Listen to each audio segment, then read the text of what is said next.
నమస్తే views. Diabetes వాళ్ళకి గొప్ప ఔషధం ఒకటి ఉంది. ఆ ఔషధం ఏంటి? ఆ ఔషధం ఏం చేస్తది అంటే ఆకలి తగ్గిస్తది. అట్ ద సేమ్ టైమ్ మనకి షుగర్ లెవెల్స్ స్పైక్ అవ్వకుండా చూస్తది. ఆ ఔషధం ఏంటో ఇప్పుడు మనం మాట్లాడదాం. సీఈఓ అండ్ డైరెక్టర్ ఆఫ్ ట్రైక్యూ ఫార్మా ఇవాళ మనతో ఉన్నారు సుబ్రహ్మణ్యం గారు. వారిని అడిగి తెలుసుకుందాం. ఆ సొల్యూషన్ ఏంటో, ఆ ఔషధం ఏంటో. నమస్తే అండి. నమస్కారం అండి. డయాబెటీస్ పాలిట వరం. డయాబెటీస్ పేషెంట్స్ అనకూడదేమో పాపం. ఎందుకంటే డయాబెటీస్ అనేది ఒక వ్యాధి కాదు. క్రానిక్ కండిషన్ కాబట్టి, డిసార్డర్ కాబట్టి. ఒక డిజార్డర్ కాబట్టి. ఇప్పుడు డయాబెటీస్‌ని కంట్రోల్ చేసుకోవాలి అనంటే 3 ఏరియాలో జాగ్రత్త వహించాల.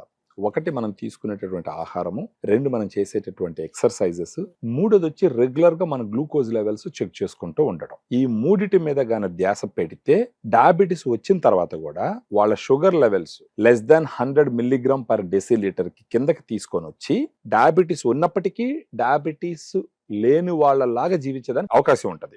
సో దీంట్లో తీసుకునే ఆహారం అంటే గ్లూకోజ్ అంటే ఏంటి? మనం తీసుకున్న అన్నంలోంచి పోయి గ్లూకోజ్ లెవెల్స్ పెరిగి ఆ గ్లూకోజ్ గన మన శరీరంలో ఉండే కణాల లోపలికి పోకపోతే అది రక్తంలో పెరిగిపోయిందంటే ఈ గ్లూకోజ్ ఒక విషం లాగా శరీరంలో ఉన్న అవయవాలన్నింటినీ దెబ్బతీస్తుంది. ఈ గ్లూకోజ్ కణం లోపలికి పోయేదానికి ఉపయోగపడేది ఏంటి? ఇన్సులిన్.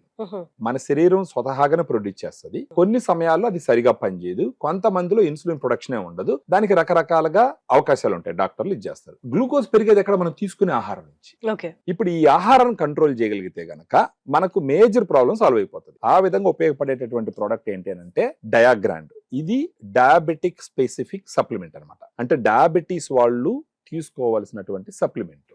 ఈ పౌడర్ మనం రికమెండ్ చేసిన క్వాంటిటీలో తీసుకుంటే వాళ్ళకి ఎంతంటే అంత తినేటటువంటి ఆకలి అయితే ఫస్ట్ ఉండదు. ఆకలి కంట్రోల్ అవుతుంది. తర్వాత వాట్ ఎవర్ వాళ్ళు ఫుడ్ తీసుకున్నా కూడా ఆ ఫుడ్ ఇమ్మీడియట్ గా కరిగిపోయి వాళ్ళకి గ్లూకోజ్ లెవెల్ పెరిగిపోకుండా అది స్లోగా కరిగే విధంగా ఉపయోగపడుతుంది.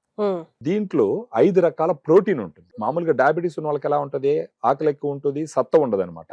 ఎప్పుడు చూసినా ఎనర్జీ లేకుండా ఫీల్ అవుతా ఉంటారు, నీరసంగా ఉంటారు. వాళ్ళకి 5 రకాల ప్రోటీన్ గాన పోయింది అని అంటే ఆ ప్రోటీన్ పోయి వాళ్ళకి ఎనర్జీని ఇస్తుంది. ఆ ఎనర్జీ ఇవ్వడం వల్ల ఒకటి గ్లూకోజ్ ఇమ్మీడియట్ గా స్పైక్స్ పెరగకుండా, సెకండ్ ఆ గ్లూకోజ్ లెవెల్స్ ని నార్మల్ లెవెల్ కి తీసుకొచ్చే విధంగా, తర్వాత దీంట్లో ఫైబర్ కూడా ఉంటుంది. ఈ ఫైబర్ ఏం చేస్తుంది? మళ్ళీ ఈ ఫైబర్ ఏంటంటే తీసుకున్న ఆహారం ఇమ్మీడియట్ గా గ్లూకోజ్ గా కన్వర్ట్ అయిపోకుండా డిలే చేస్తుంది.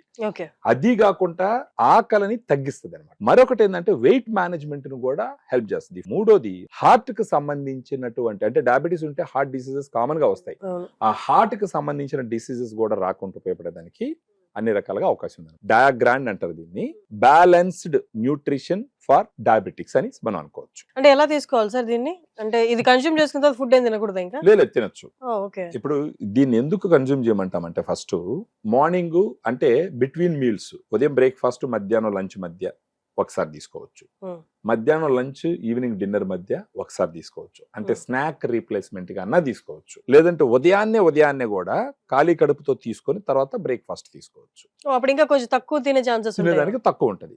ఆకలి తగ్గిస్తూ శరీరానికి కావాల్సిన పోషకాలన్నిటిని ఇస్తుంది.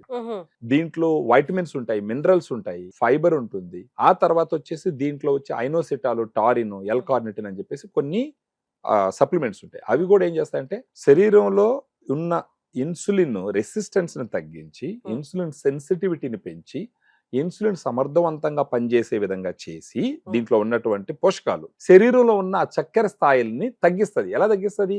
ఒకటి కణంలోకి వెళ్ళిపోయేసి శరీరం వాడుకునే విధంగా చేస్తుంది. రెండోది దీంట్లో ఉన్న ఫైబర్ అదంతా ఎక్కువ తినేయకుండా, ఆకలి కలగనీయకుండా కాపాడుతుంది అనమాట. జనరల్ గా డయాబెటీస్ ఉన్న వాళ్ళు ఎవరైనా సరే డయాబెటీస్ బ్యాలెన్స్డ్ న్యూట్రిషన్ తీసుకోవడం చాలా చాలా ముఖ్యం. ఎందుకంటే మనకు అలవాట్లు ఏంటంటే అన్నం 3 పూట్ల అన్నం తింటాం. ఉదయం అన్నం అంటే ఇడ్లీ తిన్నా, దోశ తిన్నా, అది కూడా రైసే. మధ్యాహ్నం మళ్ళీ రైస్. ఆ విధంగా ఫస్ట్ ఆఫ్ ఆల్ తినకూడదు. అది కంట్రోల్ చేసే విధానం వచ్చేసి డయాగ్రాండ్ లో ఉంటుంది. ఇంకొకటి వచ్చి డయాగ్రాండ్ లో ఉన్నటువంటి కార్బోహైడ్రేట్ కంటెంట్ వచ్చేసి అమెరికన్ డయాబెటిక్ అసోసియేషన్ ఒక రికమెండేషన్ ఇచ్చింది అనమాట. ఒక రోజుకి డయాబెటీస్ ఉన్న వాళ్ళకి 1000 నుంచి 1100 క్యాలరీలు, అంటే మోడరేట్ అంటే పెద్దగా పని లేకుండా ఉండే వాళ్ళకి, బాగా పని చేసే వాళ్ళకి ఇంకొంచెం ఒక 1500 నుంచి 1700 క్యాలరీస్ ఆ విధంగా తీసుకునే విధంగా ఉంటది అనమాట. వాళ్ళ దినచర్యను పట్టి లెస్ దాన్ 40% ఎనర్జీ కార్బోహైడ్రేట్ నుంచి రావాలి. ఆ విధంగా ఆ పాయింట్ మనసులో పెట్టుకొని ఫార్ములేట్ చేసినటువంటి ఫార్ములేషన్ డయాగ్రాండ్. సో దీంట్లో ఇచ్చినటువంటి ఏ క్వాంటిటీ అయినా సరే అమెరికన్ డయాబెటిక్ అసోసియేషన్ కి సంబంధించి ఇతరత్ర వేరే వేరే గైడ్ లైన్స్ అన్నిటిని కన్సిడర్ చేసి వాళ్ళు చెప్పిన మోతాదులో ఇచ్చినటువంటి formula diagram. Ultimate, super. So విన్నారు కదా, ఏవే మేలు చేయగలదో, ఎక్కడెక్కడ అవసరమో అక్కడక్కడ డయాగ్రామ్ ఎలా పనిచేస్తుందో మీరు విన్నారు. కాబట్టి మీరు ఆర్డర్ చేసుకోవాలనుకుంటే కింద స్క్రోల్ అవుతున్న నెంబర్ కాల్ చేయొచ్చు. కాల్ రిసీవ్ చేసుకున్న వాళ్ళు మీకు తగ్గట్టు మీ డయాబెటిక్స్ లెవెల్స్ ఎలా ఉన్నాయో వాళ్ళు ఒక్కసారి మీ దగ్గర నుంచి కనుక్కొని మీకు అడ్వైస్ చేసి మరీ ఇస్తారనమాట. Thank you sir, thank you so much. Thank you.